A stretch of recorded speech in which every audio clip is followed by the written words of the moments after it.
정부의 추가 부동산 규제에도 서울 집값 상승세가 계속되자 여당과 청와대, 정부가 추가 대책 마련을 서두르고 있습니다. 여당은 종부세 강화 등의 강력한 추가 대책 마련을 정부에 주문했는데요. 박기환 기자 좀 더 자세한 이야기 나눠보겠습니다. 박 기자, 예. 부동산 가격 안정을 위한 추가 대책이 본격적으로 지금 추진되고 있는 분위기네요. 네, 그렇습니다. 어제 여당인 더불어민주당과 정부, 청와대도 국회에서 당정청 회의를 열었는데요. 네. 여당은 최근 서울과 수도권을 중심으로 과열 양상이 나타난 부동산 시장에 대해서 우려를 표했습니다. 과도한 신도시 개발이나 대규모 재개발 사업 등으로 인한 집값 상승이 투기를 유발한다고 지적했습니다. 이에 따라 여당은 정부의 다주택자와 초고가주택에 대한 종부세 강화를 주문했는데요. 네. 이와 함께 청년이나 신혼부부 등을 위한 공공임대주택의 공급 확대도 필요하다고 언급했습니다. 이야기 들어보시죠.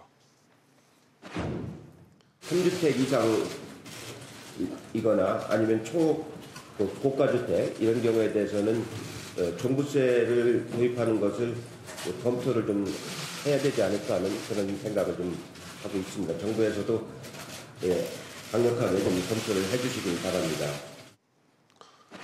박 기자, 그럼 앞으로 어떤 내용의 대책이 지금 예상되고 있습니까? 네, 이해찬 대표의 말처럼 초고가주택이나 3주택 이상 보유자에 대한 종부세가 강화될 것으로 예상이 되는데요. 네. 앞서 정부는 이미 고가주택이나 3주택 이상 보유자에 대해서 종부세 인상안을 국회에 제출한 상태입니다. 6억 원 이상 주택에 대한 종부세 세율을 과표 구간별로 0.1에서 0.5%포인트씩 올리고요. 다주택자의 경우 여기에 0.3%포인트를 추가 과세하도록 했습니다. 하지만 발표 당시 부동산 시장에서는 예상보다 강력하지 않다는 평가가 많았는데요. 네. 이제 이에 대한 조정은 국회로 공이 넘어갔습니다. 3주택 이상 보유자에 대해서는 정부안보다 2배 이상 높은 구간별 1%포인트씩 올리는 방안을 검토 중인 것으로 알려졌고요. 네. 이와는 별도로 3주택 이상 보유자에게 부과되는 최고 세율을 정부안 2.5%보다 높은 3%로 인상하는 방안도 검토되고 있습니다. 또 정부는 세금의 기준이 되는 공정시장 가액 비율을 현행 80%에서 오는 2020년까지 연 5%씩 올려서 90% 수준으로 만들 예정이었는데요. 이를 한꺼번에 올릴 가능성도 남아 있습니다. 한마디로 정부안보다 더 강화된 내용의 그 종부세 그 세율 강화 방안이 지금 검토되고 있다, 이런 소식 전해주셨고요. 또 지금까지 이것저것 규제를 좀 내놨지 않습니까? 이번에야말로 좀 효과가 있어야 될 텐데 지금 시장에서는 어떻게 관측되고 있죠? 일단 국회안이 어느 정도일지 살펴봐야겠지만요. 예. 세금이나 자금줄 조이기로 인한 효과는 끝났다고 보는 평가가 많습니다. 이미 6월 기준으로 시중에는 1,100조 원이 넘는 자금이 풀려 있는데요. 네. 투자처를 찾지 못한 이들 자금이 부동산 시장으로 몰려들고 있기 때문입니다.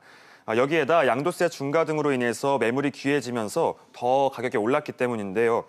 장기적인 공급 대책만이 답이라는 겁니다. 앞서 노무현 정권 당시 종부세를 도입할 때나 과세 대상을 확대할 때마다도 단기간의 효과만 봤습니다. 이 때문에 얼마 안가 다시 집값이 치솟은 바 있습니다. 이렇게 전방위적인 집값 잡기가 자칫 실패로 돌아갈 경우 실수요자들에는 피해를 낳을 수 있는데 이런 우려도 지금 현장에서 반영되고 있다고요. 네, 그렇습니다. 자칫 은퇴자들이나 내 집 마련에 나선 청년 등 실수요자에게 피해가 미칠 수 있다는 건데요. 이에 따라서 정부가 무주택자에 대해서는 소득 수준과 관계없이 전세자금 대출을 보증해주기로 하루 만에 입장을 바꿨습니다. 네. 앞서 금융위는 늦어도 10월부터 부부 합산 소득이 연간 7천만 원을 넘으면 전세자금 대출 보증 지원을 받을 수 없다고 발표했었는데요. 전세자금이 다주택자들의 부동산 투기에 이용되는 꼼수를 막기 위한 조치라고 설명했습니다. 하지만 실수요자의 피해가 더 크다는 국민들이 반발이 이어지면서 여기에 또 어제 당정청에서도 관련 지적이 나오자 대책 발표 하루 만에 입장을 바꾼 건데요. 예. 금융위원회는 무주택 세대에 대해선 소득 수준과 관계없이 전세자금 대출 보증을 받는데 지장이 없도록 할 계획이라고 밝혔습니다. 네. 이와 함께 현재는 무주택자와 일부 1주택자에게만 전세 대출이 가능하다고 발표했는데요. 일부 1주택자에 대한 기준 완화도 곧 발표될 전망입니다. 또 금융위는 관계부처와 협의해서 빠른 시일 내에 구체적 방안을 확정 발표하겠다고 밝혔습니다. 네. 박기환 기자와 이야기 나눠봤습니다.